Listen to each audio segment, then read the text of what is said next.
I was doing a meditation using my Calm app the other day, and the morning mantra was about sitting with your feelings. How working through uncomfortable emotions requires first letting them be felt.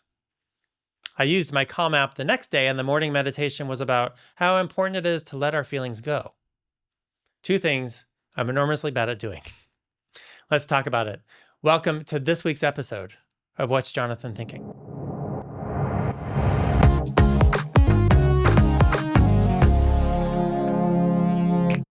Hello, everyone, and welcome back to another episode of What's Jonathan Thinking?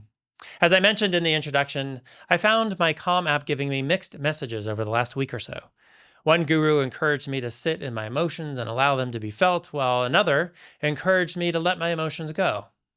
They seem conflicting, but they are actually enormously complementary. Let me describe it to you in the form of a personal story. When my mom passed away 6 years ago, the last thing I was ready to do was to allow myself to sit in the grief that seemed all-consuming at the time. So I did exactly the opposite. I ran away from it. I focused on other things. I made sure I got busy doing a whole lot of something else. Thankfully, it was a time in my life where there was no shortage of distractions and something else to do. I had just landed a new contract at work, so I was able to plow myself into that. I had existing clients who also kept me busy. My kids were much younger, so I could enmesh myself in wherever they were, and my wife and I have always been active in our synagogue, so that provided a much-needed distraction as well. Anything and everything to not feel. Until one day, I did. One day, I was confronted by all of those emotions, and my normal strategy of not feeling no longer was serving me. When I chose to acknowledge what I was feeling, I realized what I was carrying around with myself was the enormous guilt I felt because of my mom's passing. All the regrets, all the things I wished I could have done if only I had known how little time I had left with her after she was diagnosed with terminal cancer. Her cancer, it seemed, just came at an enormously inconvenient time in my life. If only the cancer had asked permission. Perhaps I could have told it, "We're too busy for you. Perhaps you can come back at another time." But that's not how life works. Before I knew it, my mom was gone. And all the excuses I originally had didn't matter anymore. I was just left with all the regret for the memories I never had time to make with her before she passed, and the grief I felt for all the memories I would never be able to make with her moving forward. One day there was a lull between work and life, and I did find myself finally sitting with these emotions. And like the second Calm app session told me, I needed to now find a way to let it go.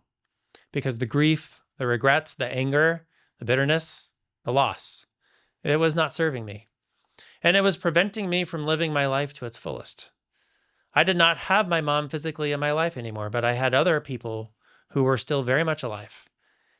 And if I were to live up to what my mom wanted for me above all things, it would have been to live my life, the life she gave me, to its fullest. So I had to find a way to set those emotions free. All of that is to say that I understand what these mantras were telling me. Sometimes the best way to set emotions free is to let them sit with you for just a moment to begin with. And then in your own time, find a way to let them go. So you don't let them have the power to control your life. I realize now that by allowing myself to feel instead of burying what I did not want to process, I was allowing my mom's memory to pass through me, and I was able to honor it. To find gratitude for the years we did have together.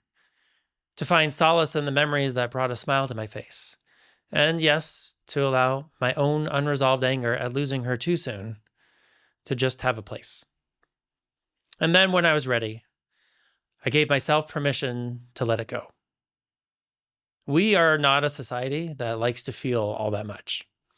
Most of our lives are constructed around controlling our emotions and not letting them get the better of us. This is an odd and unfortunate concept because most of the time it's counterproductive.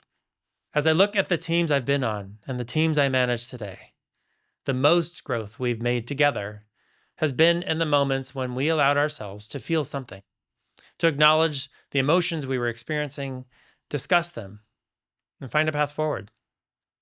Staying and letting go means feeling and pushing through. Most of the time, when we do that, we are better for it. Thanks for tuning in today. If you liked today's episode, drop an emoji in the comments signifying what you're feeling today. Perhaps I can decode it. Until next time, make it a great week, and I'll see you next week on What's Jonathan Thinking?